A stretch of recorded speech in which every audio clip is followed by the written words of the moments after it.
Welcome to Sherlock Mondays. I am Edward G. Pettit of the Rosenbach Museum and Library in Philadelphia, Pennsylvania, and we're going on a biblioventure through the stories of Sherlock Holmes. This is episode 21, The Adventure of the Gloria Scott.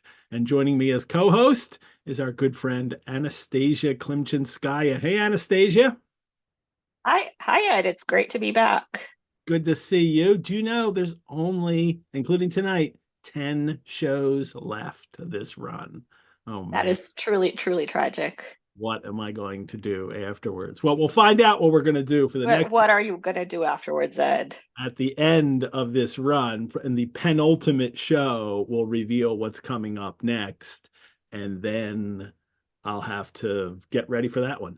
So, but what I'm we're I'm doing, intrigued. To anybody watching, Ed hasn't told me. I don't actually know. This is news to me too. well, what we do here on this show on Sherlock Mondays is deduce, decipher, dissect Arthur Conan Doyle stories about the world's first consulting detective, Sherlock Holmes, and his able assistant, Dr. John Watson, in a kind of conversational annotation. If you are watching live right now, I'd ask you to please like these videos if you so choose, and also to please subscribe to this channel. If you're watching the recording, you can do the same, like these videos, subscribe to the channel. Doing that gives us greater visibility on YouTube and gives us more, audience, enables us to grow the audience. Sherlock Mondays is also an audio podcast. So if you're listening to the audio, thank you so much. And I want to welcome any new viewers. If you're new to this, you can always, if you just found it through somebody or found it on YouTube, you can always go to the Rosenbach site, rosenbach.org, and register for it. And then I will send you emails every week reminding you of it with links and with a cocktail recipe, a Sher-locktail recipe, and all of that. But all of this together, to do this show, I would also ask you to please consider making a donation to the Rosenbach. If you've already donated or joined as a member, thank you so much. That's how we get to do this show for free, because of your support for the Rosenbach. So if you have not already donated or become a member or would like to make a further donation, I invite you to do so. Before we get all cozy and talking about Sherlock, what am I drinking tonight? Are you drinking this, or did you? So I'm as usual drinking a whiskey sour in my little Sherlock Holmes glass. There's the Oh, pipe good. because I have been traveling, so the only thing I have in my house is the ingredients for a whiskey sour and no other cocktail things. But it is Australian whiskey, so there's that Australia connection again. I feel like every time I'm on, Australia is somehow in the backstory. Yeah, well, it is Because on. last time we did, which one was it? Was one of the first ones I did. The name escapes me right now, but where the fathers had been bandits in Australia. Boscombe Valley, which we'll mention Yes. tonight. Yeah.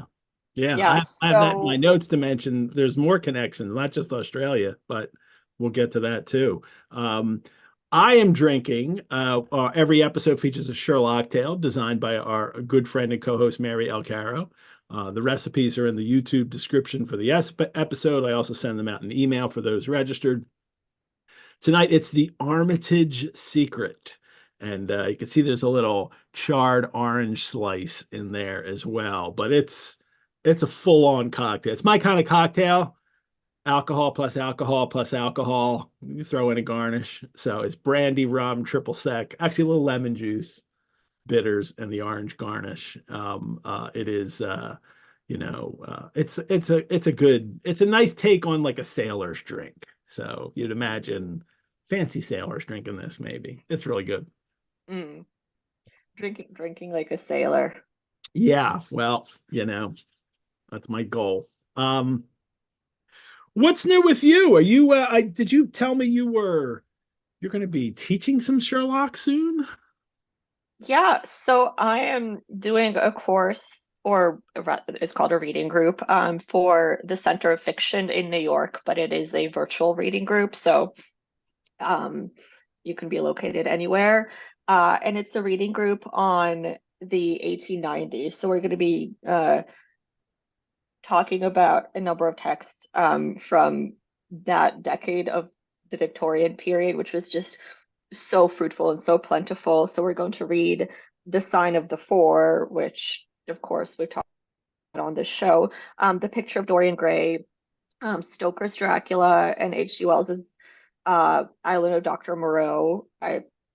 Although we'll mention many other texts because that decade, like that last decade of the Yeah. 19th century, was just so fruitful and so rich. Just there was something in the water, something in the air, where so many of the texts that founded many of our contemporary kind of tropes and Yeah. commonplaces uh, just all came from those 10 years. So we'll be talking about uh, what was going on during those 10 years. It sort of created so much of our modern popular culture.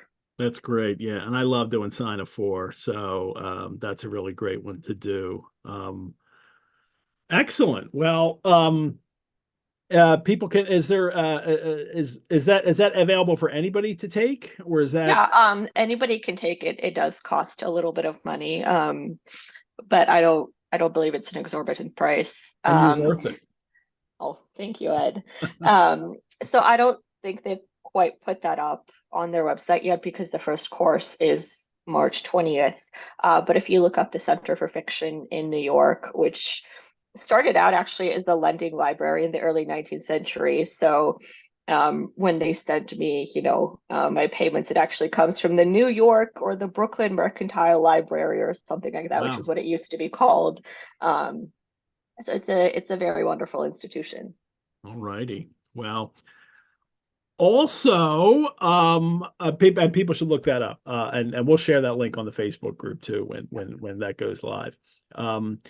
Since you were last here, we now have the Sherlock Mondays now has a poet laureate, and that is Claire Danes, who not the actor, Claire Danes, the writer, in Canterbury, New Zealand, who Oh, watches the wow. shows, has started posted a couple poems, and then I was like, wow, this is great, and What time is it in New Zealand right now? Isn't it like 6 it's a.m.? it's like tomorrow at like I think early afternoon, I think. So it's like it's anywhere from like a 16 to an 18-hour difference, or maybe even yeah, it's like so it's tomorrow early afternoon. So I'm Yeah. pretty sure.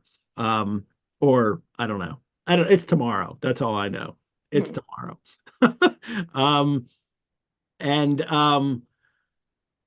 So now Claire has been going and posting putting ones on other, and you can find them all in the comments on the YouTube videos, the ones that she has added. And this is the one from Stockbrokers Clark last week, and it's a limerick, and it's awesome. And it is: Arthur and Harry went after their quarry, relying on unknown faces. Arthur was nabbed, and fearing he'd blabbed, Harry hanged himself with his own braces. Oh, I love that. That's delightful. It's better than Asimov's Sherlock Holmes limericks because he wrote some too, and they're Yeah, terrible. yeah, I think so too. This one I like. That's a great final line. All righty. Um, well, as Sherlock in this story is diving into what we could call part of his own crime library, and he does this for the next two stories this week and then for Musgrave Ritual. I thought I'd spin a little tale about Arthur Conan Doyle's criminological library, which he had put together, and we know of it well at the Rosenbach because Dr. Rosenbach once purchased it, and then even had the FBI investigate him for it. So that's all part of the story that I'll get to. Wow. It's a little over 100 volumes. And Dr. R bought it in 1930 for 95 pounds is all that it was. And actually, there's an account from him that he wrote for an article in the Saturday Evening Post called The Trail of Scarlet. And then he republished that essay in a book that he wrote called The Book Hunter's Holiday. And here's Dr. R on discovering the Conan Doyle Criminological Library. He wrote, "One afternoon last year, I walked through the underground receiving rooms of a great English firm of auctioneers in London with Mr. Ram, a friend long connected with the firm. The 18th century building on New Bond Street stands upon a foundation interlaced with arches, somewhat like the ancient catacombs. What a place for a murder, I remarked, peering into the dark recesses.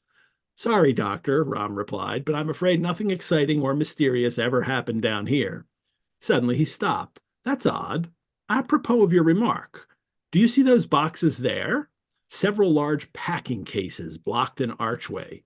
They contain Conan Doyle's crime library, every volume he used for reference when he created Sherlock Holmes and his countless adventures. We are selling them next month." Almost before the words were out of Ram's mouth, I grasped his arm. "I must have those books," I said. And he did purchase them. Was shocked that he was only able to get them for £95. He writes, part of the contents were noted trials and intricate detailed court records, stories of famous crimes and great criminals. This assemblage included two of the most famous collections of crime books, the Newgate Calendar and the New Newgate Calendar. Then there was Barrow's Celebrated Trials, 6 volumes, 1825, and he was all excited to have this. Now, actually, this was Conan Doyle's criminological library that he had collected and put together, but he didn't use any of these books for reference when he created Sherlock Holmes and its adventures. Or if he did, it wasn't until the last adventures that he had created. It was actually, the books contain in them, Conan Doyle had many of the books. Conan Doyle put his name, and he either put criminal library or criminological library, and then a year that he acquired the book. But many of them are also inscribed Arthur Conan Doyle from W.S. Gilbert's library. Yes, that Gilbert from Gilbert and Sullivan. He was a big true crime collector, and Doyle bought a big portion of his library at auction in 1911. And so 51 of the books were from that library from 1911. And then at least 23 others were acquired after then, and that only leaves a few more that they might not have dates or not. Dr. Rosenbach mentioned that there were some annotations in some of them, but really most of the books are after 1911. So most of the books are acquired towards the very end of Sherlock and really the last third of Doyle's life, well after Sherlock had been created. But this is what I find interesting. It's that they may not have inspired him to, they may not have been research for his Sherlock stories, but Doyle's interest in true life crime, he starts to write some true life crime things for, I think, the Strand, in the early 20th century, and then he winds up campaigning. Well, and he ended up, doing some real life detective work Yeah. and helping get a couple of people acquitted who had been wrongly tried for crimes. And Georgia Jolly and Oscar I believe, Slater. yeah, I think there's a book specifically about, Arthur Conan Doyle as the real life Sherlock Holmes. Yeah, there's a few of and them out his there. I yeah. have one by Peter Costello, that Mhm. I think had a couple different titles in publication over the years. Mhm. But Doyle was really, interested in that. And I think that they kind of really line up with his more true crime interests and kind of that, mid to late in life that he was pursuing. He wasn't just, touting spiritualist things. He was actually doing other work too, as well as writing a lot of fiction. Mhm. But so I yeah, mean, is there anything he wasn't interested in? yeah, not much. He was just, just the other day, just yesterday, I was doing some academic work and I was going over his The Lost World, which I have right here, which is about dinosaurs. And there's this whole appendix there where he did all of this research on dinosaurs and paleontology. So that man, I mean, Renaissance polymath, except he also believed in fairies. Yeah, Well, I don't know. Believing in fairies is a bad thing though. So, they here's the postscript to the story. In 1945, Adrian Conan Doyle, Doyle's son, who was well known for being, very prickly and, and litigious. Mhm. Um, he found out that some of these books he saw an advertisement and that some of these books from Doyle's criminological library were going to be in an exhibition. And he was like, "What? They're ours. We didn't sell those." And so he actually contacted the FBI in America to investigate, and they did. And there's a Sotheby's auction catalog for sale with these listed from June 16th to the 19th in 1930. So Sotheby's had them, sold them. That's who Dr. R bought them from. And they told them that, they sold them on Doyle's instructions before he died. And they paid the proceeds to his executors after his death. So Dr. Rosenbach took this collection. He had them on display in the Philadelphia Rosenbach Company store that you could come in. You would see, oh, this is Doyle's criminological library. One writer had written that that Rosenbach had taken some of them home for the personal library. I'm not sure. As far as I know, Dr. Rosenbach offered them for sale on block, like the entire collection.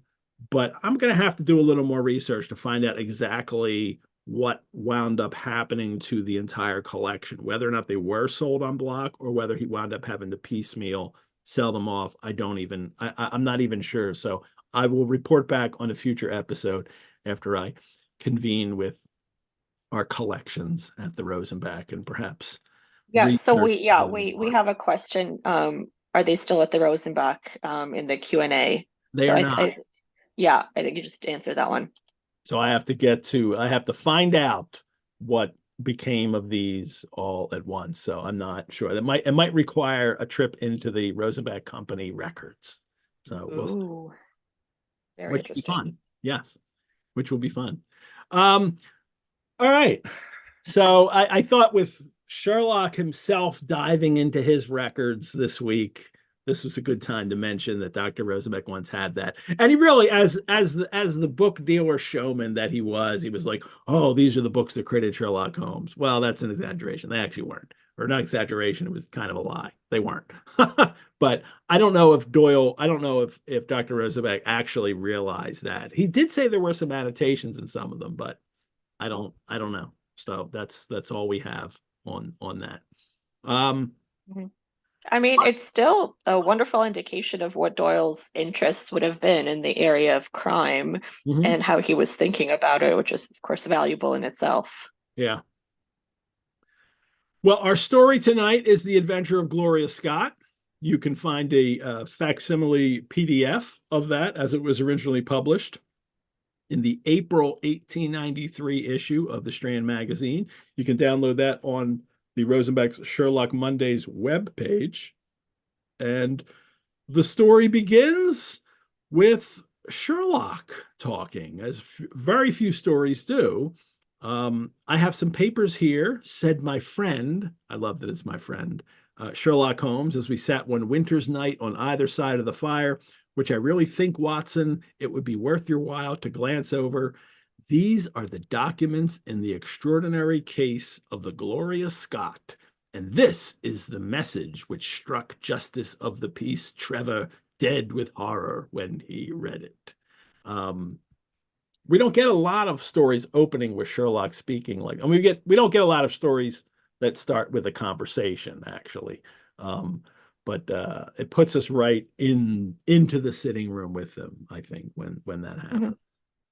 Well, and it's so interesting on multiple levels. I mean, on the one hand, it's essentially Sherlock Holmes's backstory or his origin story. So It it's is. almost, how when you have a TV show that's an episodic TV show and it's been on for, like a good 12 to 15 episodes, and suddenly they're like, okay, time to give you the backstory of these characters and what made them the way they are, and then we can go back to run of the mill solving crimes. So it's that exact kind of thing. It's like we've been watching Sherlock Holmes solve crimes for, what, like 15 stories now. Okay, time to do a flashback, just so you Did I guys aren't ever getting tell you? bored. Did I ever tell you about my first case? Oh, and then Yeah, I mean, it's such like a it's a typical weird conceit. dissolve. Yeah, it's such a typical conceit that we see, especially in like monster of the week or Yeah. case of the week, like horror and mystery shows these days.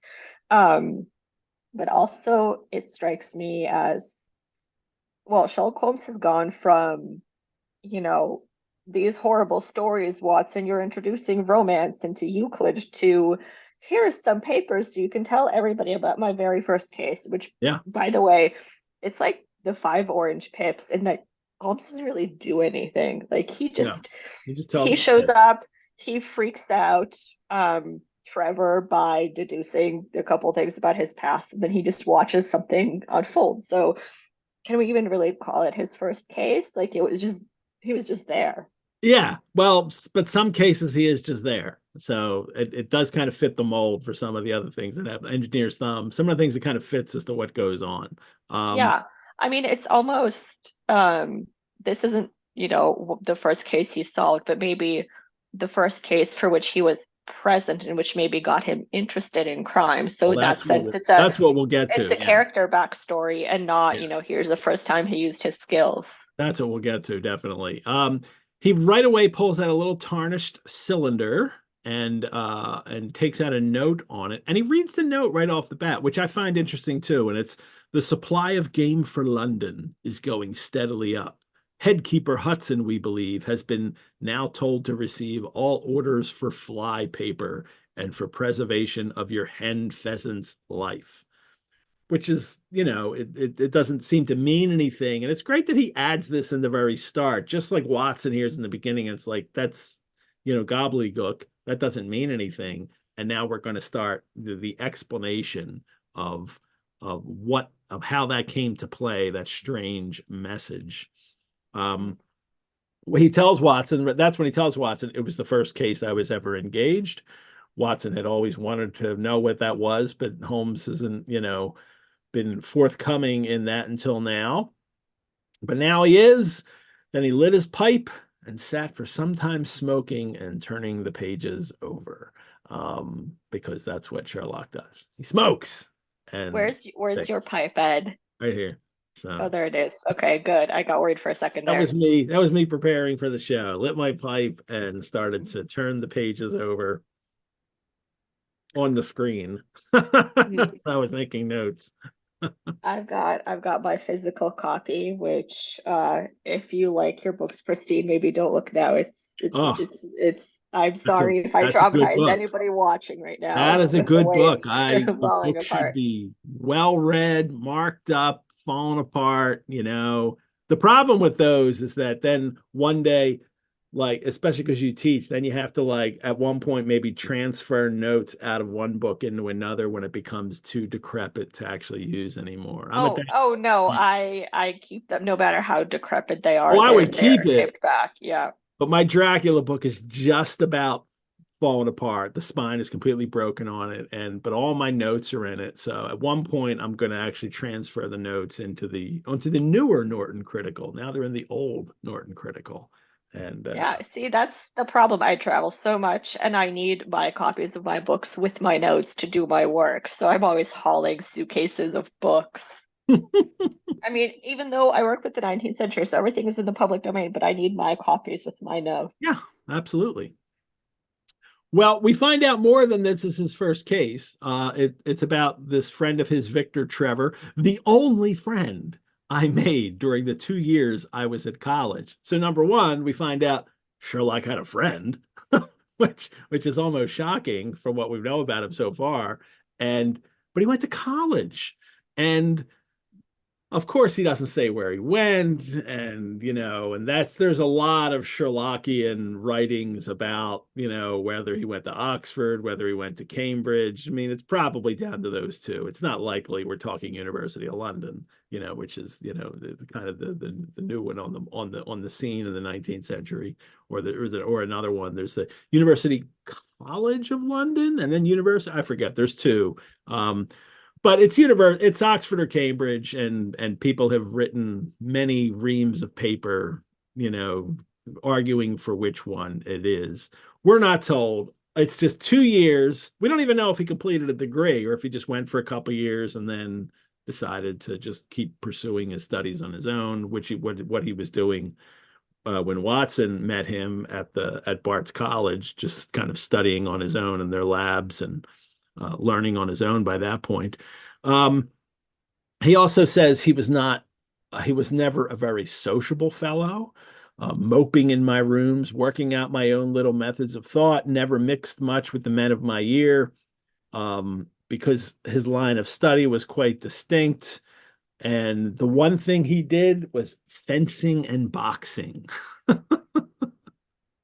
which is just great. So I learned how to fight, and then I just learned how to think on my own. Yeah, but we're not told what exactly he's studying, of No, course. That would no, be too much information. yeah. So, and he met Victor Trevor just by accident because Trevor had a bull terrier, and once the Yeah, ag because these are the days when you can just take your dog with you to college, and the dog which my bit my his dorm did not ankle. allow that. I don't know about yours.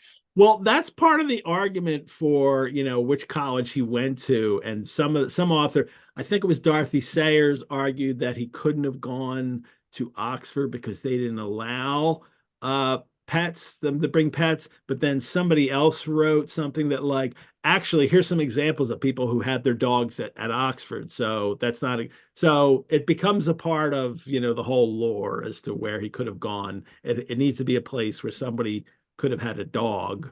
But there it is. A bull terrier bit him and they met, and um and that led Trevor to come spend time with Sherlock recuperating. And that's the first Paget illustration, which I want to share.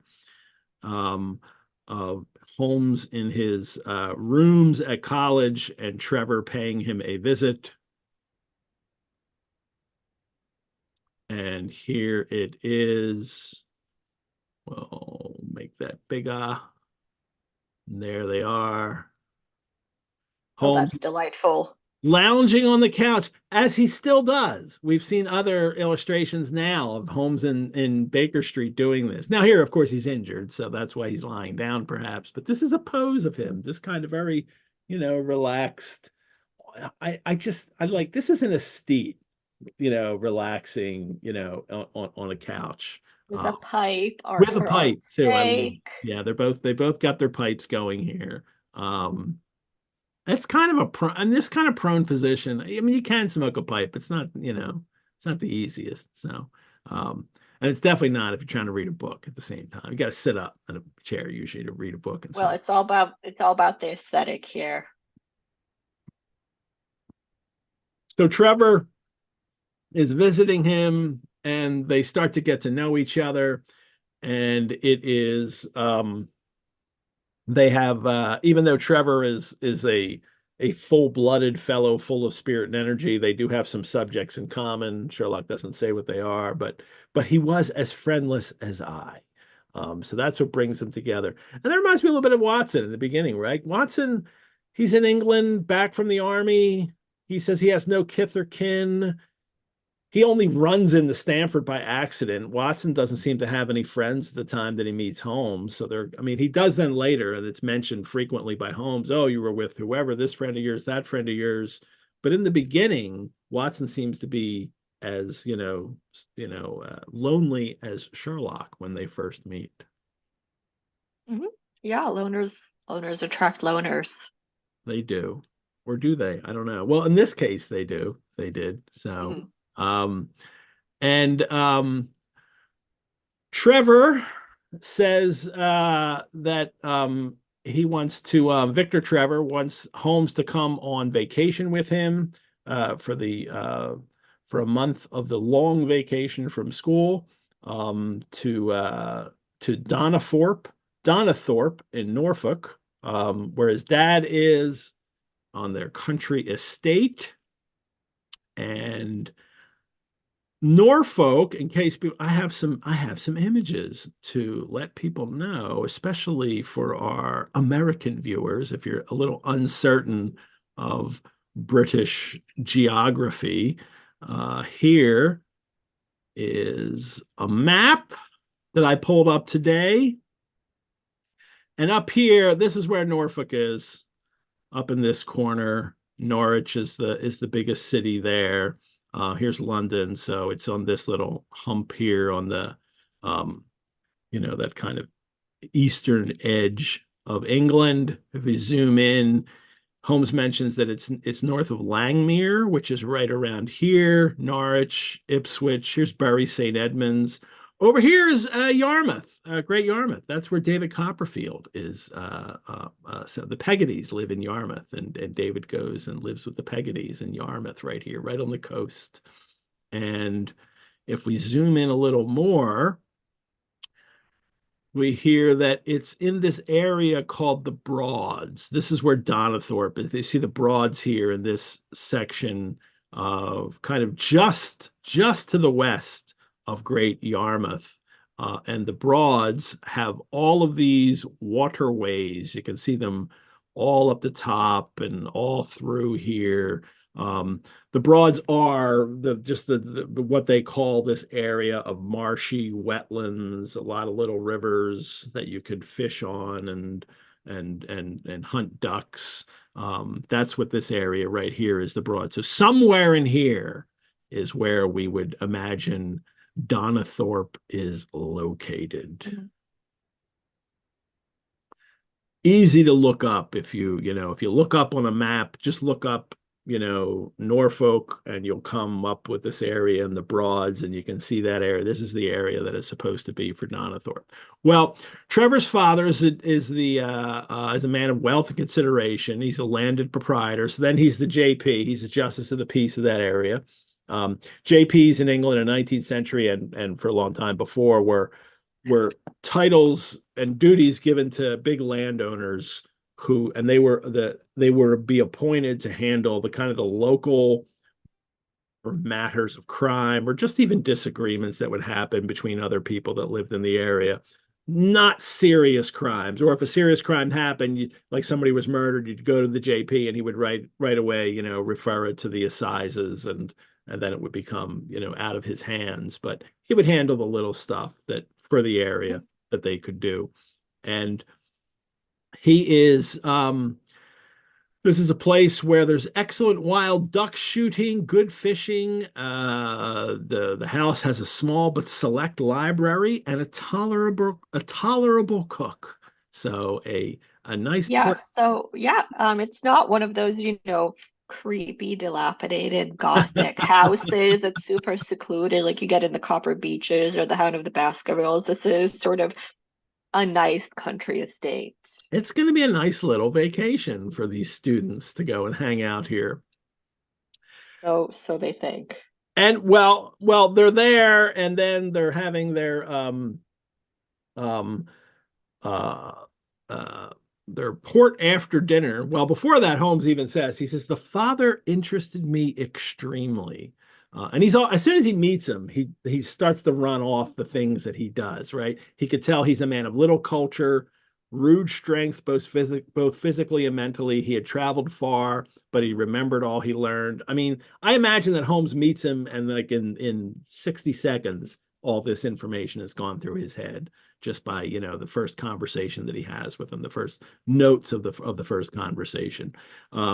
He's also noted as a JP, he is noted for the leniency of his sentences from the bench, which would ring true as we find out at the end of the story. It's not a spoiler. Because we've all read the story for this week. He's a criminal, and so when he has criminals come up before him, he's kind of like, it's okay. You won't do it again. I'll give you just a little fine here. Go on your way. So he is lenient to those who come before him. Yeah, and there's a lot of interesting things there. I think with that conversation where Sherlock Holmes goes, "You have been in New Zealand." I mean, it just sounds like you have been in Afghanistan, I perceive. It's that exact same thing all over again. It sounds Yeah. So it's that Sherlock Holmes meeting a person. Oh, you've been to this country. Well, it's over their glass of port after dinner, which I should have. I should have had a glass of port here just to like have that at this moment of story, but I didn't. I'm instead fixing another one of these Armitage secrets. They Trevor is the one that says, "Hey, you're really good at reading people. Do my dad." And Sherlock does, and it's the Dr. Bell trick that he does. And again, it's the I've seen you've been in Afghanistan, I presume. And but the first thing he says is, "You have gone about in fear of some personal attack within the last 12 months." That sounds personal. I'm not sure you should have led with that. But Sherlock has no Mhm. filter, right? He's just telling the truth. This is what he reads. Well, no, I mean, as we've seen, he does have a filter, especially when there's very stressed out lady clients. He does have a filter, but this is a origin story. Maybe he hasn't developed one yet. When you're 18, you can be young and dumb. um, he And also 18-year-olds think they know everything. So if you think of this as Holmes and he's like 18 or 20, and not only is he very good at all of this deducing stuff, but again, when you're that age, when you're in college, you really just do think you know everything. And that combination can be, I think maybe that's what we're seeing here. Hold on, I poured too much in my drink here and I'm about to spill it all over. See if I can get a little sip out of this without spilling it. Surface tension is your friend, Ed, right? Good. All righty. So that's what he leads with, and he's surprised. He's like, "Well, how do you know?" And then and Holmes says, "Well, you have this. I can see this handsome stick that you have, and you've obviously loaded it with lead. So, and only recently, you can tell by the way the work has been done on it." So Trevor then has an excuse for that. He's like, "Oh yeah, there's some poachers who've been bothering us, and I'm a little afraid that they might come for revenge." But it sounds fishy. Um, Mhm. the the and then Holmes gives the whole list. You're a boxing man, you've done a great deal of digging, you've been in New Zealand and you've been in Japan, and lately you have been associated with someone whose initials were JA and whom you afterwards were eager to entirely forget. And he faints. He just like face plants. He says it's pitched forward on his face among the nutshells which strewed the cloth in a dead face. He face plants on the table when he I says mean, that's just like such a sitcom scene. I mean, it is. or slapstick comedy, yeah. I mean, before that, Holmes is the ears is he's a boxer because he could tell by the ears the way they and so he knew he was boxing. I like the digging because he says it's the hand, the calluses on the hands. And we do know that later, because this is before then, Holmes mentions in the Sign of Four that he has written a monograph upon the influence of a trade upon the form of the hand with lithotypes of the hands of slaters, sailors, cork cutters, compositors, weavers, and diamond polishers, and perhaps miners. He could have thrown in there too. So Holmes is already gathering the information that he's going to use to write a monograph on people's hands. And this is exactly a skill that Dr. Joseph Bell had, Doyle's mentor, the hands were a big giveaway for him in what people did for a living. So, um, he doesn't explain the New Zealand, Japan, but uh he face plants and again this is the second week in a row where I'm thinking somebody's going to be like quick brandy and nobody offers him any brandy. I mean, really? No, that happens in Dracula. That they only figured that out a few years later in Dracula. No, it happens in other Sherlock stories. Quick the brandy happens in Sherlock, and but these last week for stockbrokers Clark it doesn't happen. It doesn't happen in this. Instead they take water from the finger glasses. If people don't know what finger glasses are, they're just finger bowls. They're little bowls of water you'd have on the table that you would rinse your fingers in after your meal to get, your hands a little bit clean. It's not like a full washing. It's just let's get the, whatever off my hands from eating before I have my glass of port. Um, but they just take some water and flick it on his face, and you should have given him some brandy. Well, we'll see what happens later when don't give him brandy actually. Um, Yeah, but Uh, also on the point of sort of New Zealand and Japan, I'm always so fascinated when there's characters in Holmes stories that happen so often that have been sort of on the periphery of the empire and that have been, yeah, quite literally marked by it. Um, Watson, of course, is physically marked by having been in Afghanistan. Here we have he's been in New Zealand. We have the calluses on his hands and the kind of the way it physically affects his body. That way that those distant corners of the empire, those kind of or well, I guess Japan was a part of the British Empire, but so those kind of distant corners of the world, or in many cases, but connected in kind of trading. the edges of the British Empire are always sort of there in the periphery and always in some way anxiety inducing because if there's a villain, so often they have been somewhere in a British colony. Yeah, They frequent have been, or they've been in South America, or they've been in Australia, or they've been in Afghanistan, or Canada, or something. They've made for their fortune America. Yeah. there. Yeah, and somehow that marks them. That so often makes them suspect, and we'll see this um, in the Hound of the Baskervilles, I believe. Hmm. Well, here, Trevor says, this is a great exchange. Trevor says, Mr. Holmes, it seems that all the detectives of fact and of fancy would be children in your hands. That's your line of life, sir, and you may take the word of a man who has seen something of the world. And Holmes, yeah, what Holmes says there, read that. And that recommendation, with the exaggerated estimate of my ability with which he prefaced it, was, if you will believe me, Watson, the very first thing which ever made me feel that a profession might be made out of what had up to that time been the merest hobby. That's the moment, right? That's and there we have it. That's the moment when, well, that's why you can call it an origin story, because this is the moment where he realizes, this is what I need to do with my life.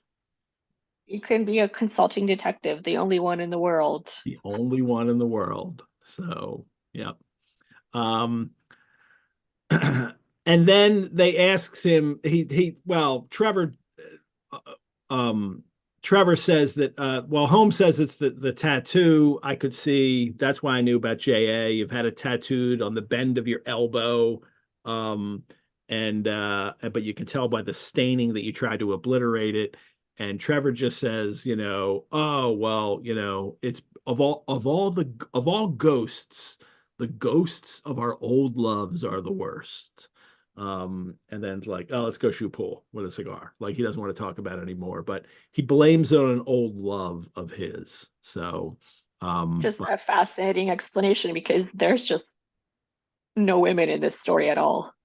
no, and also it's the kind of thing that you're not going to press somebody for. Oh, it was an old love. And especially at this time, you're like, well, you're not going to pry. Clearly, that's a personal, Yeah. story, that Trevor knows that if I tell them that, they're not going to pry.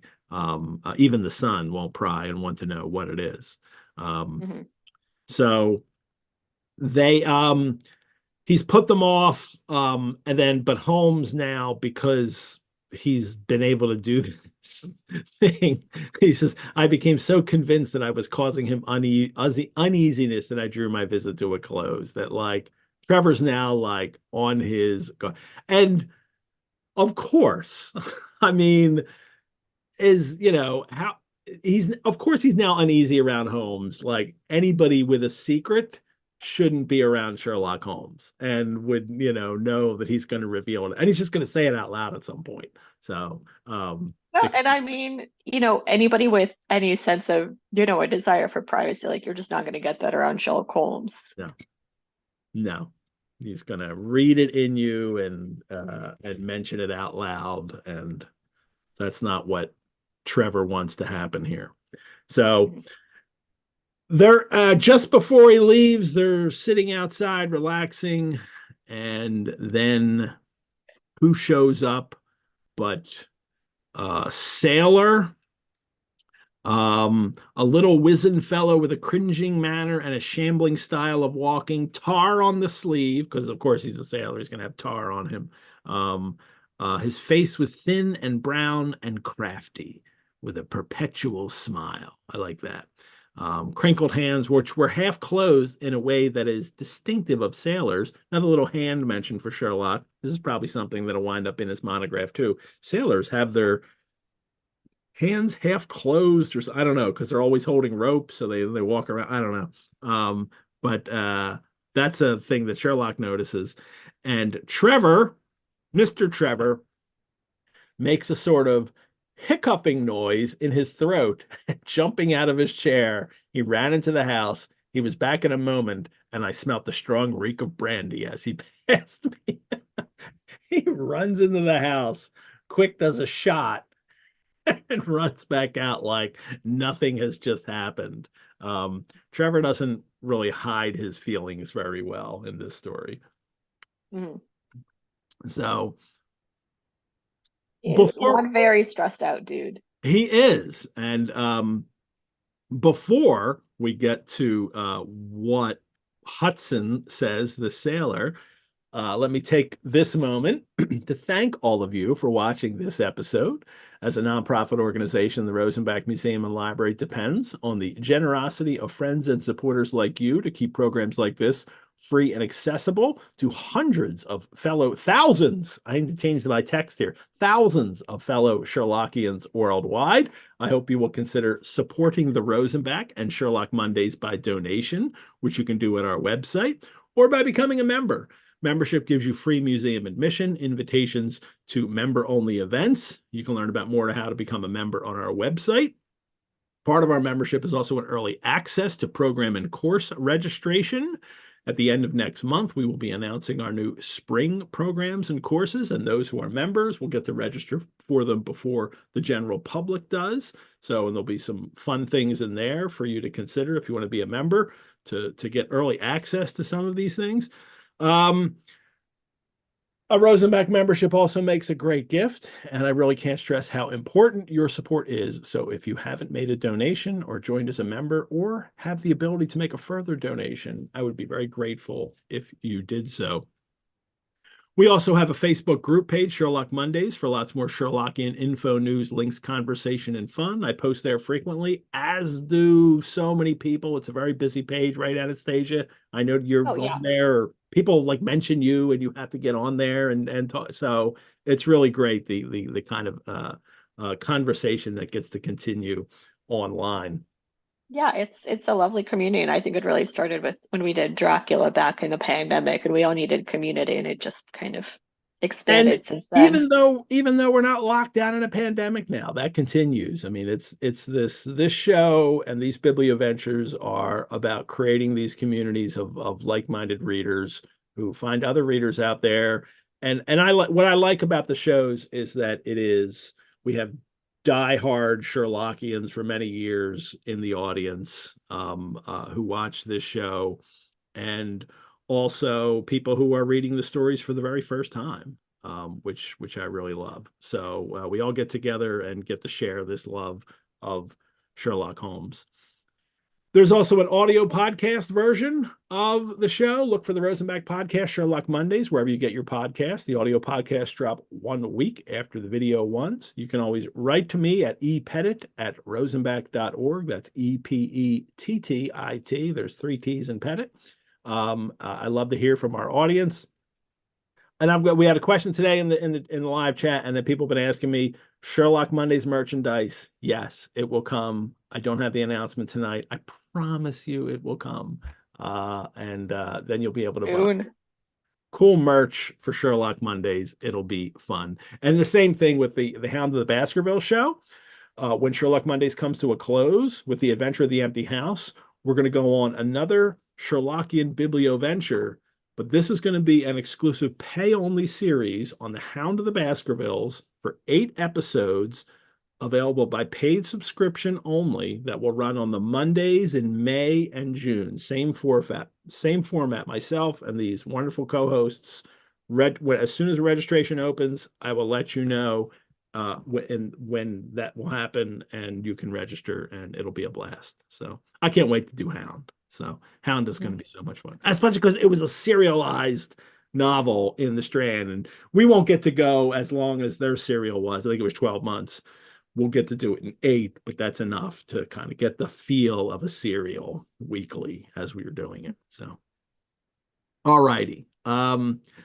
Back to the story. The sailor pays a visit. Let's share a picture of that sailor paying a visit. Why don't we?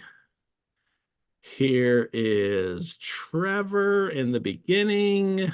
I know, now I'm just going to page through the story. Oh, I just missed it. It's right there. There it is.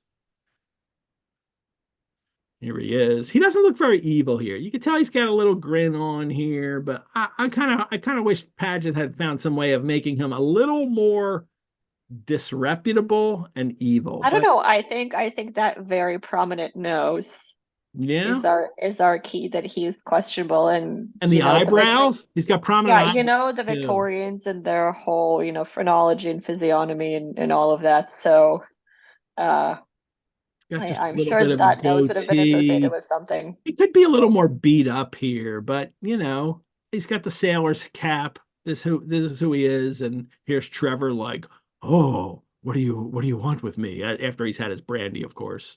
Um, Mhm.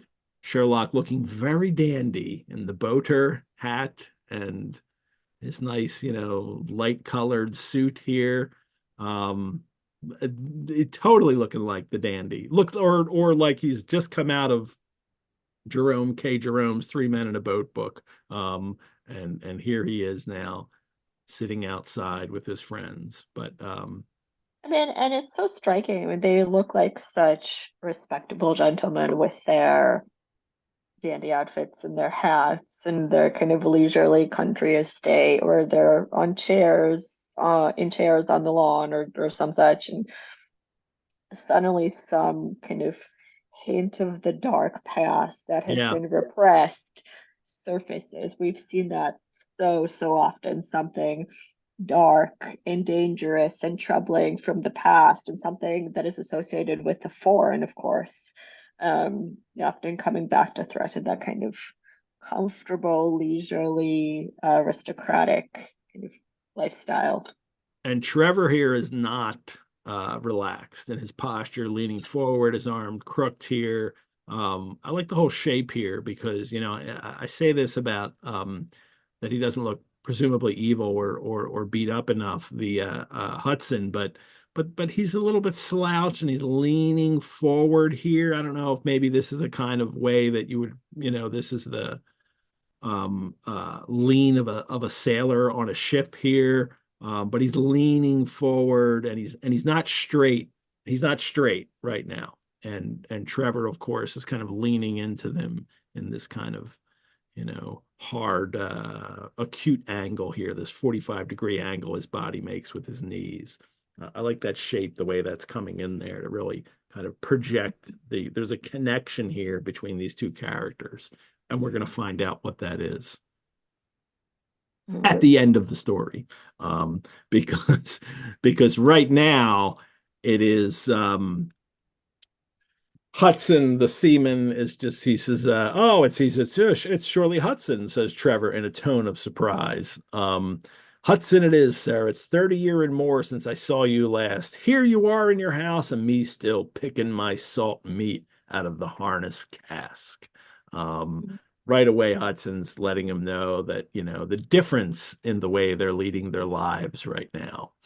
Um, Mhm. Trevor immediately offers him a place in the house. Go in the kitchen, get some food and drink. We'll be able to find a situation for you. And then Hudson again says I thought I'd get it either with Mr. Beddoes or with you.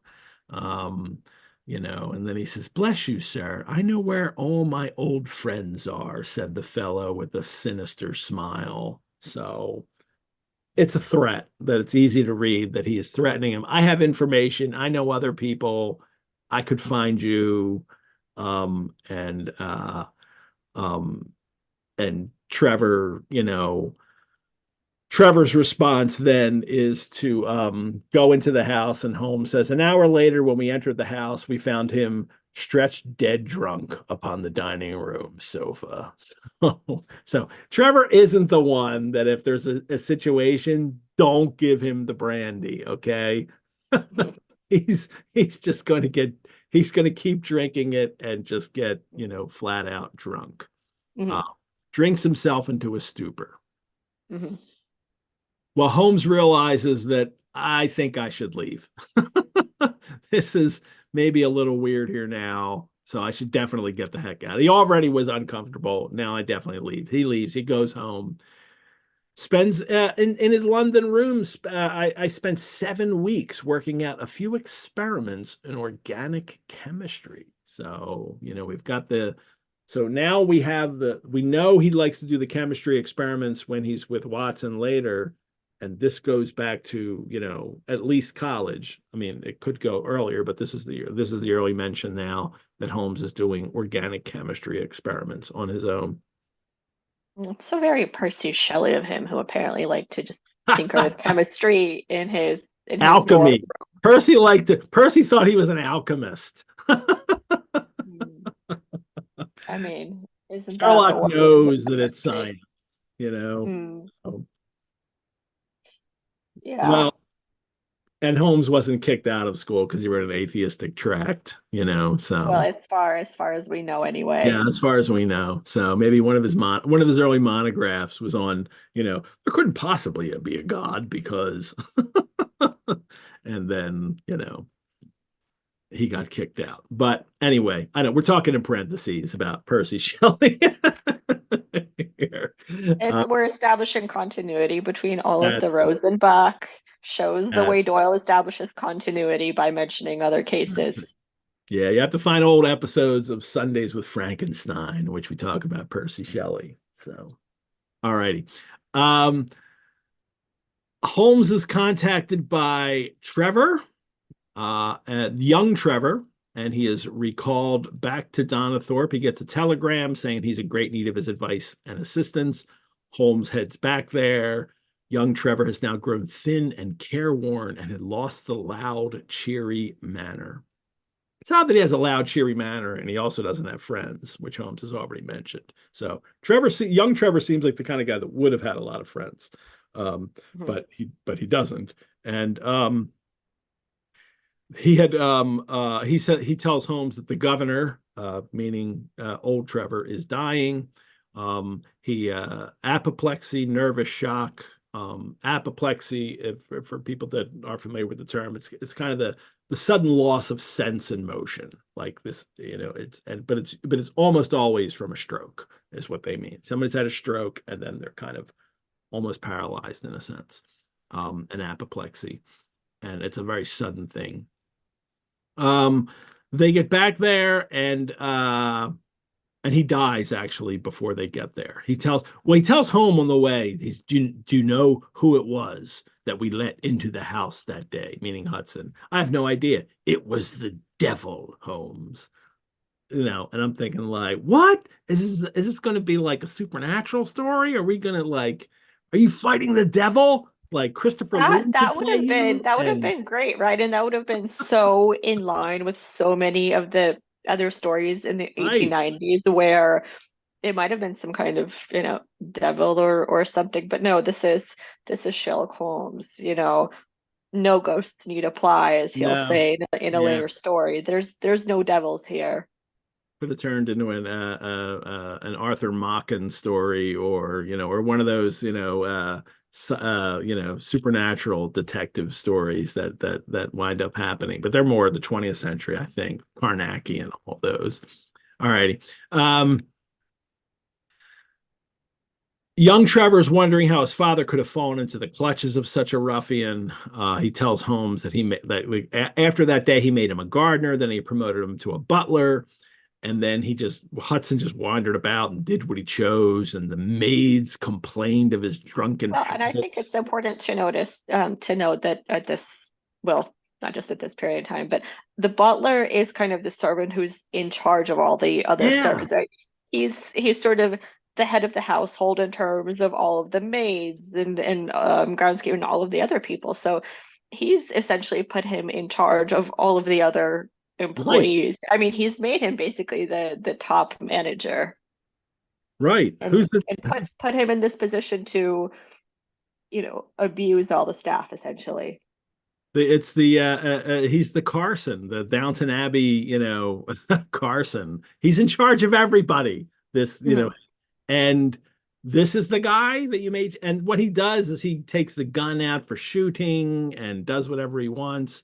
And this is a rude behavior for anyone, right? Like anyone coming there, this would be rude behavior, what he's doing here. But this is completely shocking for a servant to do. Like it's not even comprehensible to Yeah. someone in this time period that a servant would do this. Mhm. So it's obvious that Hudson has some kind of powerful hold on on Trevor, the JP, the dad here. Um, and young Trevor finally, finally one day, like, took him by the shoulder and turned him out of the room. Ooh, really? Is that like, that sounds so minor. Like you didn't just like punch him? No, he just like roughly pushed him out of the room at one point. And that's the big thing that, Hudson is like, oh, he has to apologize, and old Trevor asks the son to apologize, and he says, "Are you kidding me?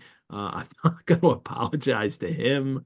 Um, and Hudson says that he will. Oh, first though, is it where is that? At the very start of this, Holmes has this remark that really shocked me because it sounded so much like a Watson remark. Um, hasn't happened yet. All righty. Mhm. Sorry. Um, they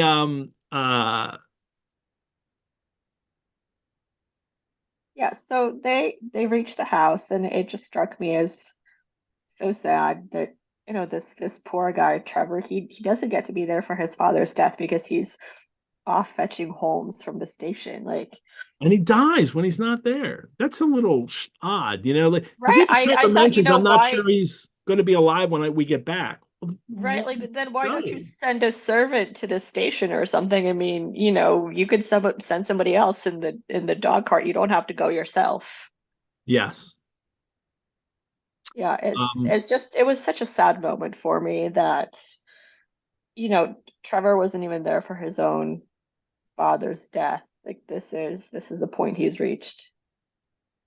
he's not, and the what has happened now? He tells Holmes the last straw was a letter arrived, and he says my father read it, clapped both his hands to his head, and began running around the room in little circles like a man who has been driven out of his senses. So first we got him doing a face plant. Now we got him running around in circles in a room with his hands in his head. So it does turn into a comedy sometimes, it seems. It's not a comedy. Like, he's not describing that, but it just seems like this extreme behavior, which is such a horrifying thing for somebody in this time period to witness. He has a stroke, and this is what Holmes says. He says, "You horrify me, Trevor." Which says exactly like, this is what I mean. Like, this is something Watson would say. Watson's the one that's usually like, "Oh, that's so shocking," and Holmes is never shocked, but he's showing himself as an earlier as a younger person here, and at this point in his life, Holmes does react this way. And As and somebody who I think maybe is still learning the darker sides of human nature. I mean, he Yeah, might have his system of deduction worked out, but as we've seen, so much of his skill is also a knowledge of human nature, kind of sense of psychology and how people behave in certain situations, or the depths to which certain people can think. And again, when you're that young, you still don't fully know how the world works or the kinds of things that people might be driven to or the kinds of situations they might find themselves in. So Yeah. he's still, yeah, it's that shock of a very smart young man who doesn't yet know that much of the world. He hasn't studied crime yet. Crime will become his specialty and he will study it and then Mhm. be able to say to Watson, like, oh, well, there's been these criminals who have done this in time, and this is why I knew this, and he knows this all about criminals. He hasn't studied that yet because this is literally when he has discovered that that's the field that he will go into.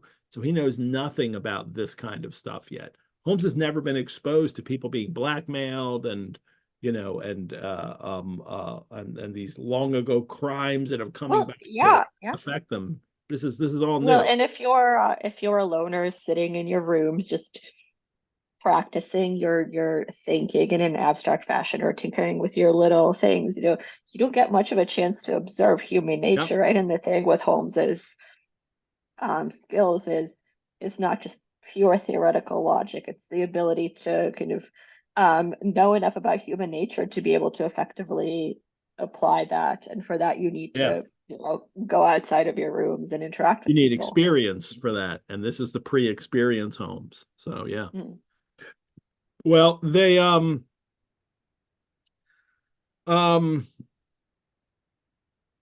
Holmes starts asking questions to himself. Um, what was the past of this Trevor, pugilist, traveler, and gold digger? How had he placed himself? Why should he faint in the illusion of the initials on the arm? How could the letter be trivial and grotesque as described by the son?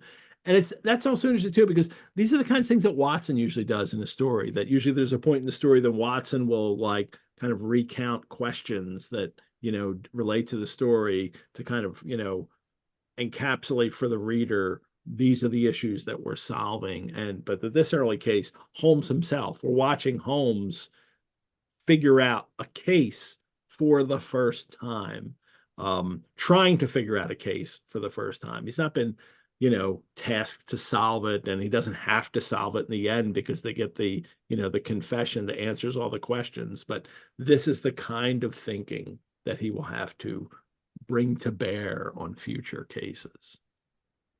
Mhm. Yeah.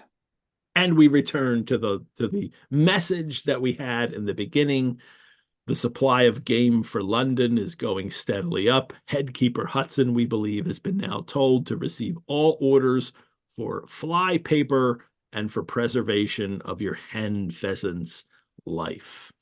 Holmes realizes that there's a second meaning in it, and if you count the third word, every third word of the message, you have what is the message, Anastasia? Hmm.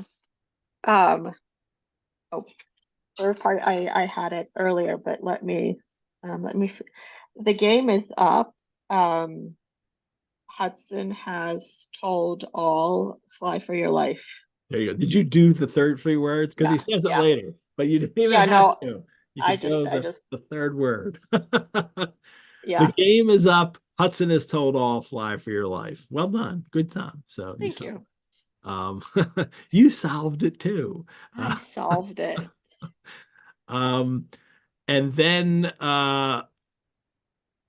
he tells Trevor this, and then but old Trevor has left a confession, and then we get to read it.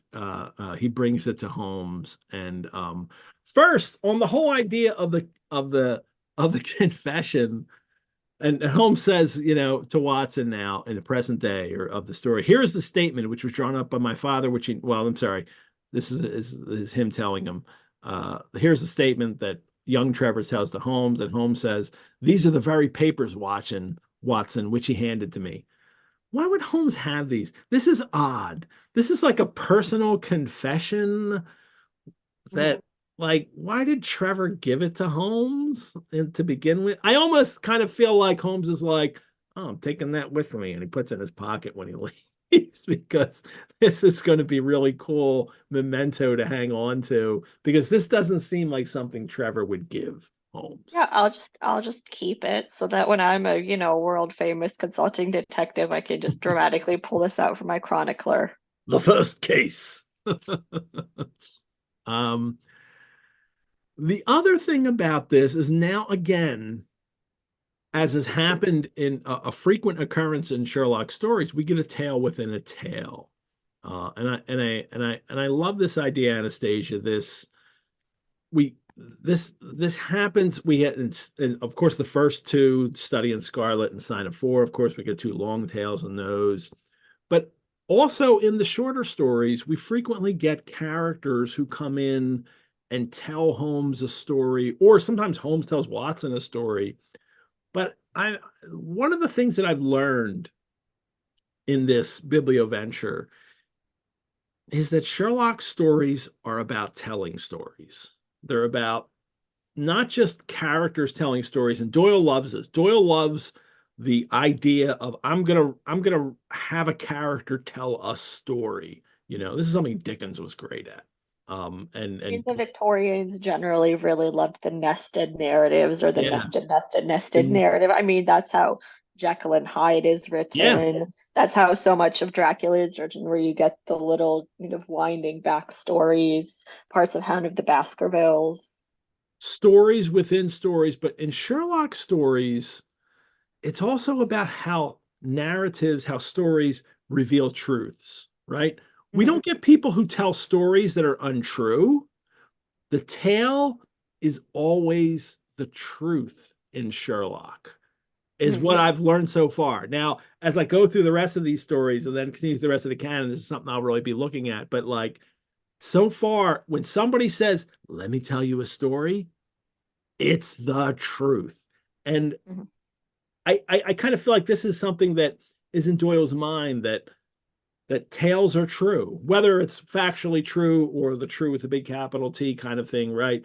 That's what tales are. Tales tell us truths about ourselves or about what we do or why we do it. And this is Well, about and Holmes is a Dickens. kind of storyteller in that he's reconstructing narratives of what happened Yeah, based on the traces they leave. So he is, in a way, the most important storyteller. yeah. Um, this tale is some particulars of the voyage of the bark Gloria Scott. Um, a bark, if you don't know, I have to remember this because it's not in my notes, is a particular kind of ship. I know this from reading Patrick O'Brian novels. A bark is it's a certain length, and the sails are square rigged in the fore and aft, and that means it's a bark. Oh my God. Um, So my dad is a big sailboat aficionado. So after this, he's going to call me and he's going to explain to me yeah, exactly what a bark is and how it's rigged and or how how I many got it sails it wrong, has. or how it's Yeah. like, no, no, no, no, no, no, this is what it is. You could tell me that Yeah. because So that's dad, all if I you're watching, remember. hi. That's all I remember from that. So I would welcome a correction or a clarification on Mhm. my definition of a bark. That I do know it is a particular kind of boat, and it's smaller than a large ship, and it has those square rig sails at the beginning, at the fore and aft. Anyway, um, the Well, and it does sort of tell you a little later on that the Crimean War is at its height. So yeah, actual convict ships are off being the Crimean War. So this was actually, the big ships they know, would have used normally for transporting a lot of prisoners where they couldn't use, so they had to use these smaller, ships. yeah. Um, So we know it's an old-fashioned heavy boat, broad-beamed craft, 500-ton boat. Yeah, one of those heavy old plotting sorts of things. the personal part of the confession starts, my dear, dear son. Mhm. So it's a personal confession. This is one of the reasons why I think they're like, why would he give this to Holmes? My dear, dear son. But it begins, now that approaching disgrace begins to darken the closing years of my life. Um, this idea that um, as disgrace is approaching, this kind of, fall from, societal status that will happen because of this. Um, this is the reason why he needs to tell the truth right now. And also, this is the reason why, which frequently happens in Holmes stories, why Holmes kind of covers up crimes that have occurred, right? This it's that kind of sins of the fathers. Like they're always afraid, like it's going to affect the kids. So we've got to cover it. It happens in Sign of Four. It happens in Boscombe Valley Mystery. This is what the Boscombe Valley case that with was it Turner? Was that his name? Mhm. Who had gone to find gold, and but he was really Blackjack of Ballarat, and at the end of the story, Holmes is like, ah, well, just because he did all these horrible things, we're not going to tell his kids. It happens in the Five Orange Yeah, Pip. it's like the anti-Gothic where the sins of the father hopefully don't affect the children. The children Right. can Holmes is sort always of trying to prevent that Gothic sin from leave that happening. behind. Yeah. Yeah. It happens in Twisted Lip, A Man with a Mhm. Twisted Lip. It happens in Barrel Coronet, where Holmes is disguising a crime because it will affect really the whole relation, the kind of the reputation of the entire family, not just the children in that. But it's something that recurs a lot in Doyle stories. That Doyle absolutely has this idea that it is a form of justice to not have succeeding generations suffer from crimes committed by their parents, even Yeah, if and the children get the money from that. yeah. Yeah. So, But it's also so interesting in terms of the way we see almost kind of, I don't want to say social mobility, but the way that, the father, we're told that he's not a man of a lot of culture. He knew hardly any books. He just all he knows he gets from traveling and seeing the world. And then his son is going to university, probably London, excuse me, Oxford or Cambridge. He's cultured. So he's kind of trying to leave behind this kind of rude life that his father has lived, and getting an mhm, opportunity at a different kind of life. And there's this desire to keep it that way and to make sure this son can sort of um, do better than the father, and remain in a different kind of social class than where the yeah, father came from. yeah. And for Holmes, this is something that that young Trevor should not pay the price for. Victor Trevor should not pay the price for his father's crimes. Um, Mhm. Okay, so the confession is that first of all, his name is James Armitage, so the Armitage Secret cocktail. Mhm. That's why we have this. Yeah, the JA on his arm, although it makes me wonder why did he tattoo his name on his Why would arm? I don't know anybody that tattoos their own initials on them, I but mean, my initial thought was this, something. I mean, it would have been too much effort to like put the convict's initials onto the convict's skin, so it yeah, couldn't have been that. I'm thinking some Um, identification thing because he's certainly not somebody in his life who would have. He worked for a London banking house. He was not somebody who took initial. Like at some point in his life, he decided to do this. Maybe when he was gold prospecting in Australia or something. Maybe some of the guys were like, "Yeah, let's all get a tattoo," and he of just of was like, our "All own right, initials. I'll get my initials." All right, So, but it is odd. Uh, Mhm.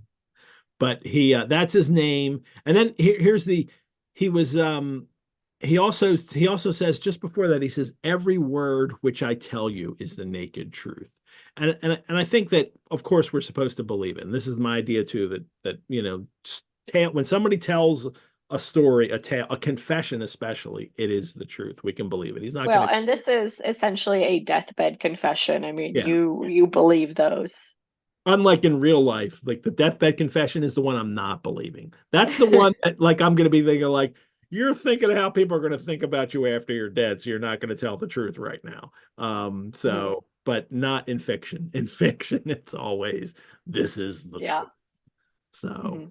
because he's gonna meet his maker. So I'm not gonna tell a lie before I die, right? Absolutely. We find out that he worked for a London banking house and he had embezzled money, but he didn't really mean to. He was going to repay it. It was a debt of honor. He had to repay, and then the money didn't come in time, so he got caught. And he was, because of the laws, then he was convicted and bound for and sent on to be transported. And he was only 23, so very young. Um, Mhm.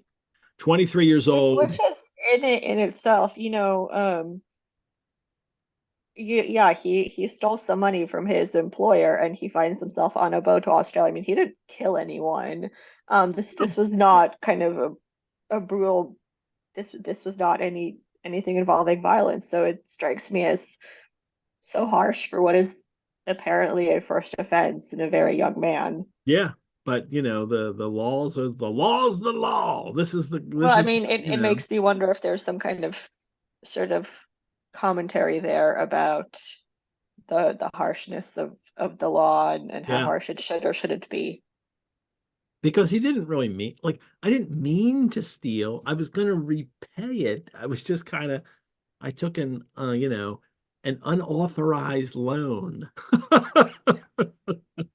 But Yeah, I mean, which done it. it is against law, but again, He's not a if you're hardened gonna criminal, yeah, right? if you're gonna, Yeah. make some kind of hierarchy of crimes, this doesn't even involve any kind of violence to a fellow human being. No, no, but I guess those I don't know. I mean, I don't know if those how harsh those laws or some of them.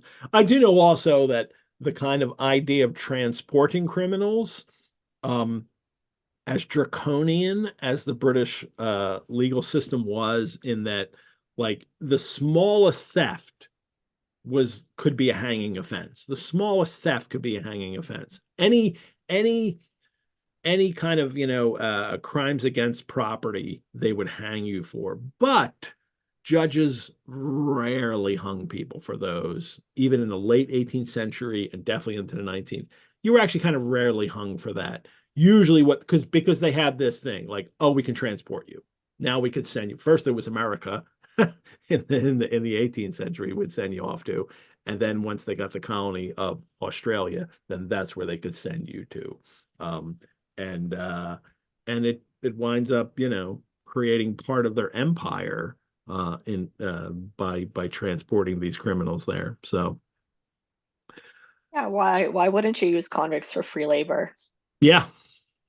And then the convicts are free after their time served, and then they wind up populating Australia.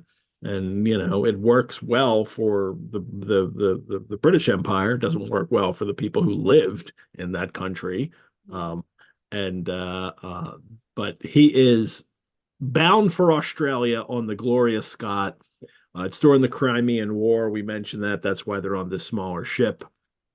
Um, but there's 38 jailbirds, 26 crew, 18 soldiers, a captain, three mates, a doctor, a chaplain, and four warders, nearly 100 souls in all on this small ship heading there. The first person he meets there, well, because he's in the cell next to him, but the cells are just a very thin wooden wall in between them so they can talk to each other. And it's Jack Prendergast, a young man with a clear, hairless face, a long, thin nose, and rather nutcracker jaws. He carried his head very jauntily in the air, had a swaggering style of walking, and when it's above all else, remarkable for his extraordinary height. I'm sure they exist. We need Jack Prendergast stories here, because this sounds like, a really, evil but fun character to, meet and go on crimes and adventures with.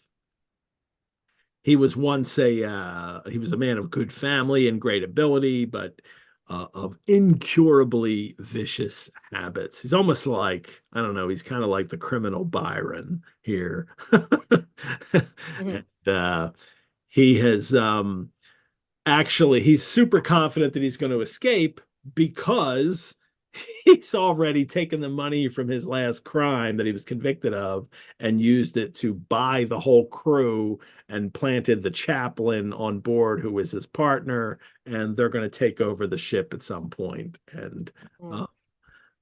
And that is what they do. We don't need to belabor this part of it. He's actually squirreled away. He in his last robbery he got um £250,000, which is an extraordinary amount of money. 250,000 pounds is an extraordinary Yeah, amount. I mean, I don't even want to think about what that is in today's money. Yeah, it's like in the tens of millions somewhere, even just in, regular in spending power. It's massive amount of money that he has been able to squirrel away. Of course, he's been able to buy a crew, and because he has the partner on the outside who has the money, and get him off of this. It's amazing that he even has to go through this, that they weren't able to grease the wheels in some way to get him free. I was literally about to say that. I mean, with that amount of money, I mean, why haven't you bribed, the wardens in the jail cell at this How did point? you even get on this But ship? then you, Shouldn't you have oh, bribed somebody to not put you on the ship? but then you wouldn't have a backstory for Sherlock There you Holmes. go. Well, they have a mutiny. Everybody is given guns, and then at one point they find the doctor who's not in his pay discovers one of the prisoners has a gun in his cell, and so they have to move forward the mutiny, and they do, and they rush and they kill everybody.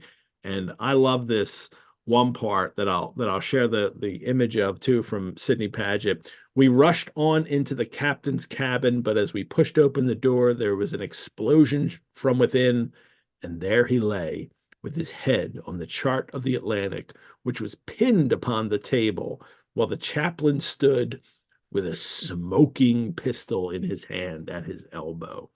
I love that the smoking gun actually gets played.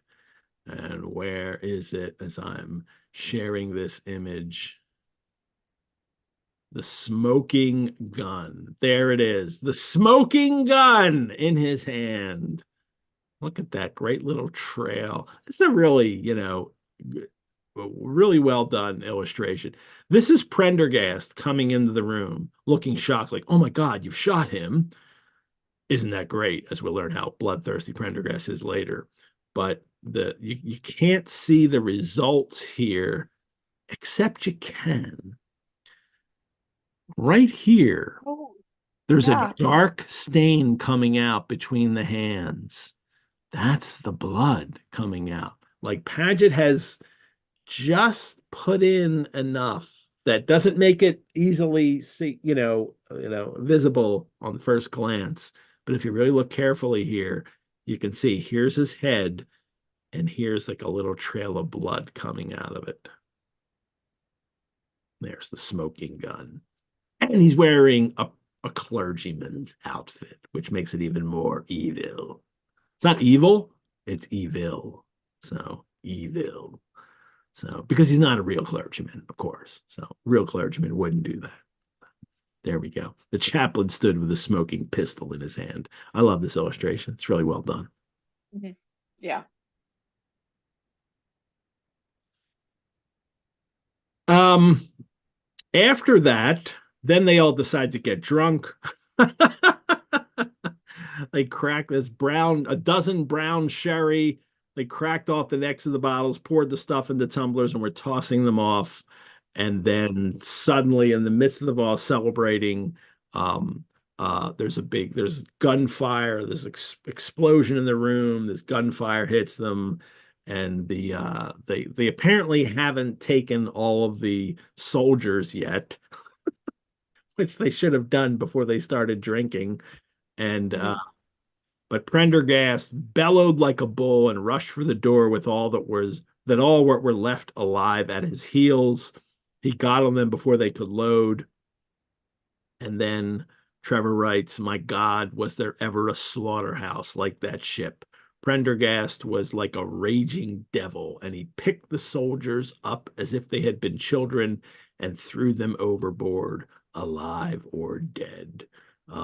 And now it's become this kind of we're fighting for our lives and our freedom, and now it's something else. Now it's, Prendergast is not he's just murdering people to get what he needs to get.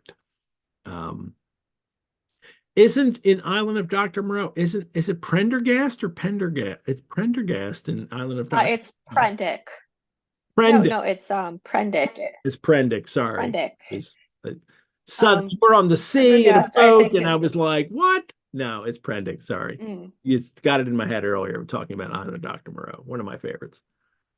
yeah, definitely very yeah, quite a novel. Then they decide that the some of the people, including Trevor, decide that that we're fine winning back our freedom, but we don't want to keep murdering people. This isn't what we signed up for. So, eight of us, he says, five convicts and three sailors. I imagine they were probably sailors that had already been bought by Prendergast, decided that they didn't want to be part of this, so they're given a boat. Prendergast agrees. They can get a boat. He gives them sailors' outfits to wear, so it looks like they were, actual sailors, even the convicts. A barrel of water, two casks, one of junk, which is I think the food, the salted meat, one of biscuits, and a compass. And he gives them a chart, and he tells them that your shipwrecked mariners whose ship had foundered at latitude 15 degrees north at longitude 25 west. And then they set them adrift. Um, Yeah, that's a very specific. Have you looked this up on a map?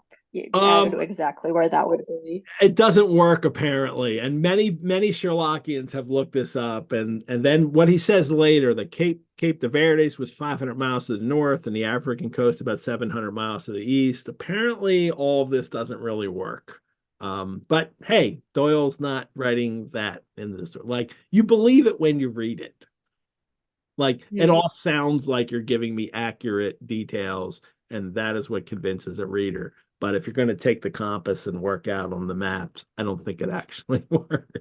Yeah, clearly Doyle didn't pull out a map. I mean, it's so interesting to me because when you're reading, for example, Jules Verne, and you've got his 20,000 Leagues Under the Seas, and every chapter starts with we were at latitude this and longitude this, and you can go look it up on the map, and it is the correct longitude, and it gives you a map of here is the submarine's exact Yeah, path all around the world. yeah, And then Doyle's just sort of I'm just going to pick some numbers. I like 25. right. Let's go with that. Yeah, Verne gets it all right. Verne's math is always correct, and I mean, in December, the reason I was in France, I was doing all this crazy travel, is I was looking at the Jules Verne collection, which has a lot of his research notes and all of these things. And wow, the man did the math. Like yeah, you have his notebook where he read an astronomy text and was taking notes on it, and you can see him like working out the actual equations for the, orbits and the things of the different planets. Um, which is just kind of astonishing to see. For those who don't know, Anastasia actually taught a Jules Verne course for us for the Rosenbach Online. It was really great a couple years ago, and Yeah, Verne is one of my sort of areas of expertise. but the way I love the way that there are some authors who are writing in the 19th century and making sure that they get everything, all the science completely accurate, all this kind of stuff, factually correct. And but there are also plenty of authors, Doyle, and it's that whole kind of, I don't know, Robert Louis Stevenson crowd. I think Stevenson is the godfather of them all. And before then, because it's not like historical writers like Walter Scott, who's really working extraordinarily hard to make sure everything is historically accurate. There's these other kind of almost kind of late 19th century romanticists that begin with Stevenson, and they all adore Stevenson and love what he writes, and they just think that if the tale works, the tale works, and that's their true, that's their true lodestone. That's what they think that they need to really hang on to is the truth of the tale, not necessarily the actual, data within them, which is fascinating with Doyle because it goes against who Sherlock Holmes is, and also the entire Sherlockian community who writes and plays the game and writes about this stuff is always Yeah. playing, has to play against that then, because Doyle doesn't care about that.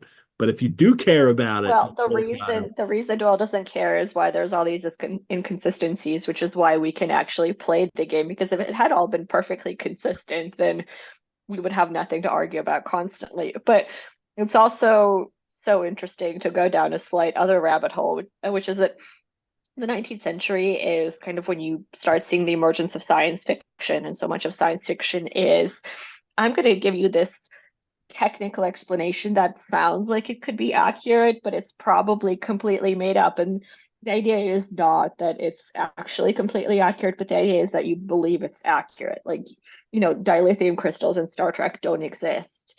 So many of the kind of technobabble things in science fiction don't exist, but it puts enough effort into pretending and into looking rigorous and scientific and having the numbers and chemical names and whatnot that you can kind of go, okay, I'll buy it, even if the numbers themselves are completely bogus. Well, to bring it back to Doyle, to bring it back to Doyle, and who cares if we can't because it's a great rabbit hole.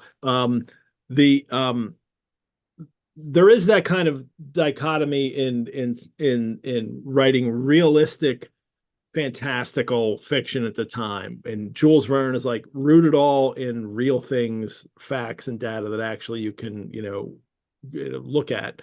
And then H.G. Wells, who was like, it's just fantasy, and that's all it is.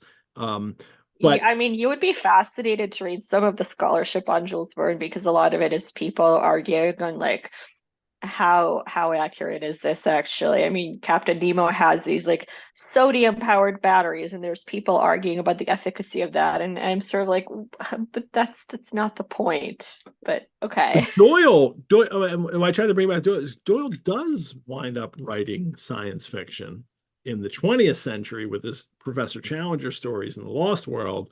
And Yep. Yep. there you Got it go. right there with So, the numbers. but Doyle doesn't start doing that until later. But at this time, he doesn't seem concerned with that kind of accuracy. And is he concerned with that accuracy later in the Lost World? I don't think so. I think he's still more in the kind of H.G. Wells fantastical camp of it's Oh no, science, but I'm not going to explain it science. oh no, I think he's actually quite interested in accuracy. I mean, so I have this great annotated edition, which unfortunately isn't in print anymore. But it has this appendix on all of the research that Doyle had done and kind of the instructions he gave to his illustrators. Um, and apparently, a lot of the research he did for that is held in the Berg collection in the New York Public Library. So, Hmm.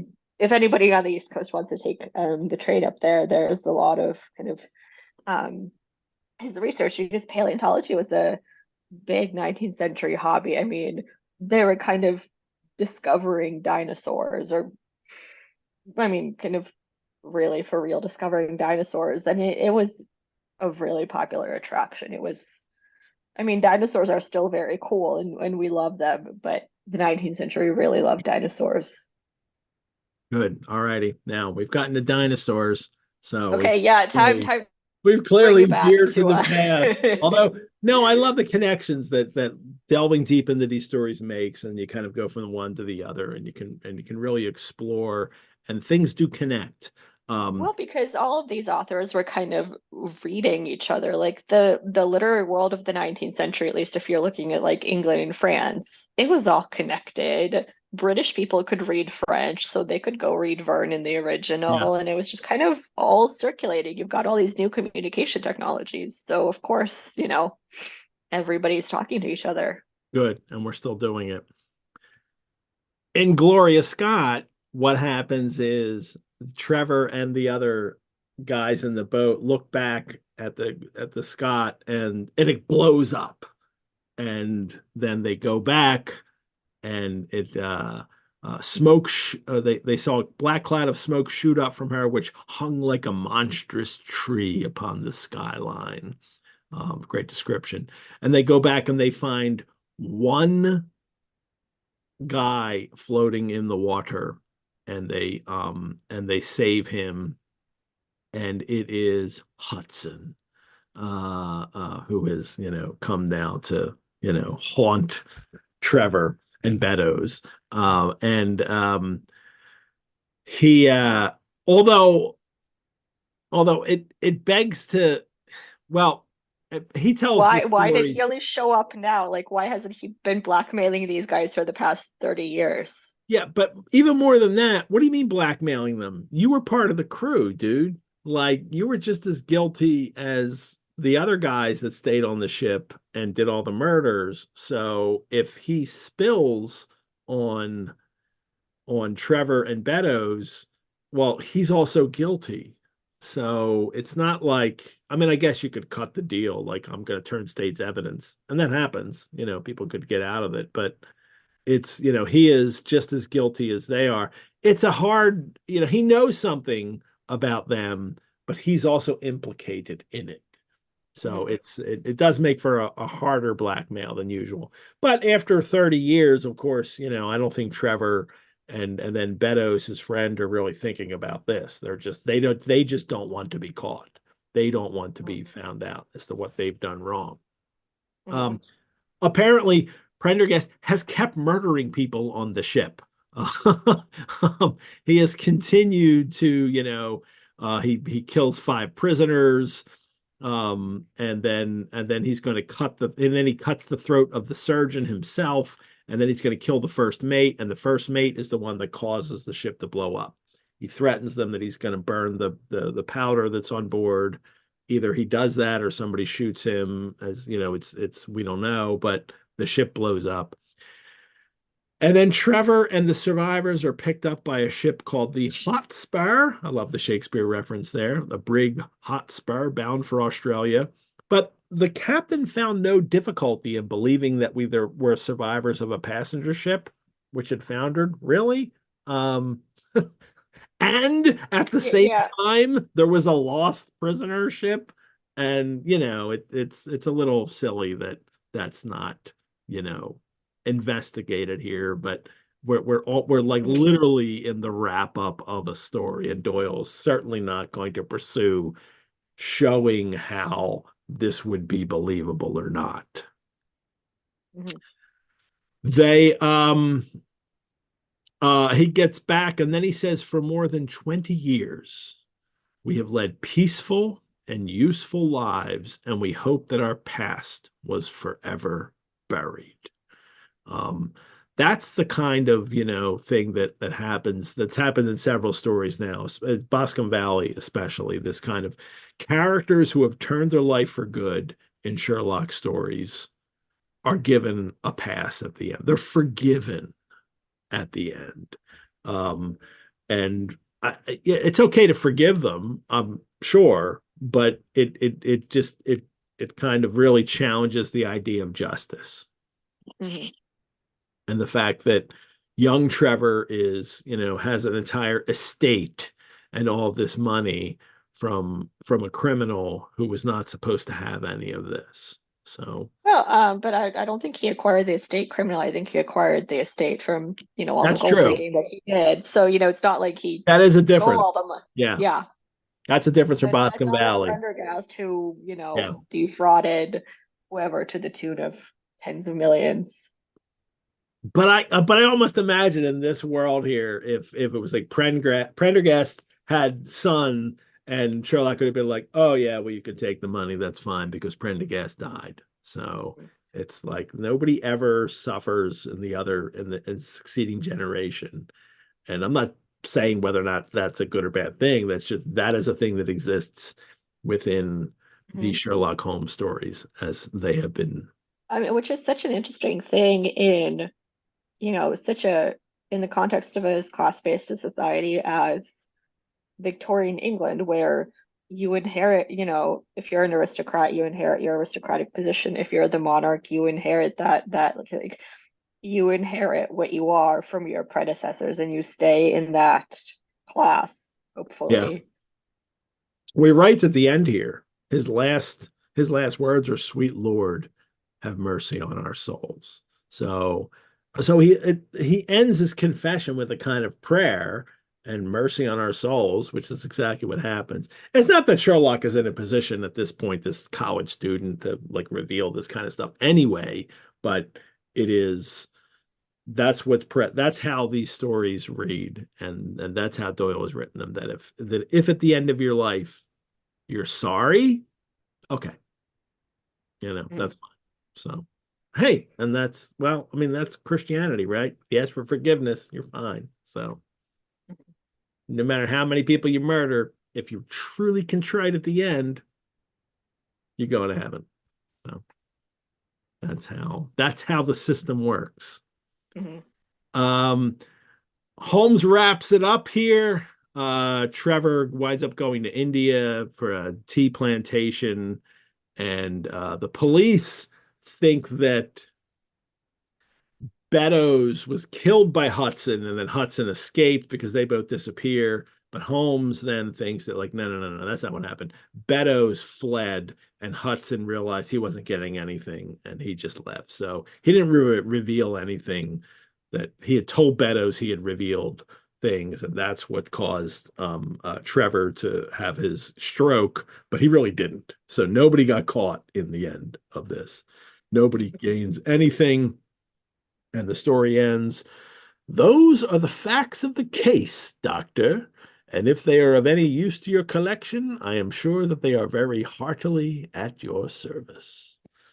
Uh, Watson, No need to ask Trevor for permission to publish this, clearly. no.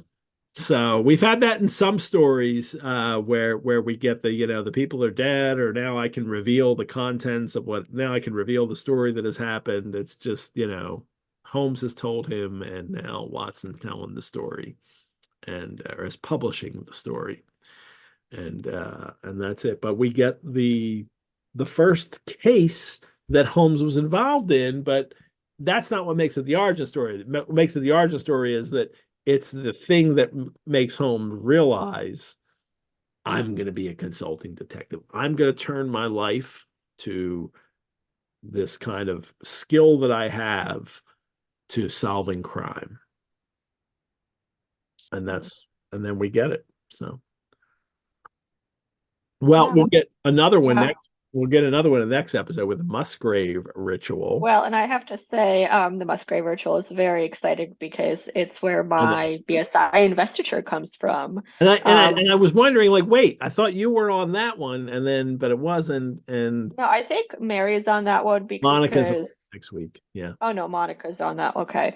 But no, it just worked out that way, I think. But yeah, so my BSI investiture is the old Russian woman, which is one of the one of the cases that is mentioned in the beginning that we never get the story of the case. It's just kind of mentioned. So, It Monica, will get give me a shout out next week. it will get mentioned. Whose was it? Is who is gone. Thank you. Well done. All righty.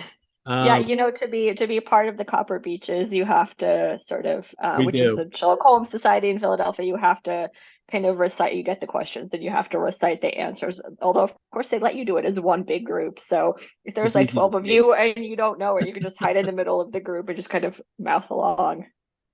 Well, we'll get into all that next week when we do Musgrave Ritual. For now, Sherlockians, thank you for joining us for episode 21 of Sherlock Mondays. Just 9 more episodes to go now. Anastasia, thank you so much for joining me for this one. You'll return for episode 24, The Crooked Man. That's a good one, too. I really like The Oh Crooked. yeah, And that's another yeah. one we get a So long yeah, I think that story. one's on March 1st.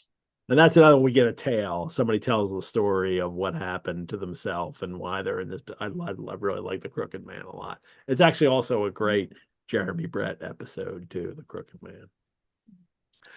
Yeah, On our I look next forward. show, episode 22, Monica Schmidt will return to talk about another previous Watson case, from a pre-Watson case from Sherlock's youth, the Musgrave Ritual. Whose was it, Anastasia? Is who is gone. All right, should Is I who is keep gone. going? Who shall have Nope. it? He who will come. Please don't, because you will embarrass me. Not the And as I first. get one of it, as I will get one of it wrong, just What was the remember month? the see, that's the thing when you put me on the All right, spot. all right. I get No, the no, numbers all mixed up. that's good. That's good. You got the first two right, though. I Whose mean, was I got it who's to the gone? Copper Beaches, so it's like after you pass the exam, you can forget everything, right? We'll do it all on the next episode. Thank you to our chat, Mrs. Hudson, Brianna, for managing the live chat links. Thank you to the sponsor of Sherlock Mondays, Lisa Washington. Thank you, Lisa. We couldn't do these shows without the generous support of you, Lisa, and also our patrons. You can support the Rosenbag through donation. Your support helps us create more programs like this and also care for our collections. You could also become a member. Membership gives you early access and discounts to programs and courses. You can find out more at our website, rosenbag.org. Again, let me remind you to subscribe to our channel here on YouTube, to like these videos. If you are listening to a podcast, leave us a review. And thank you so much, Anastasia, for Thank this you. week. Thank you for having and thank you for going down those rabbit holes with me. Oh, I love going down rabbit holes. Of people who watch Biblio Ventures absolutely know. Everyone, I am Edward G. Pettit of the Rosenbach Museum and Library, where the game is a book. Thank you. Bye-bye. Good night, everyone.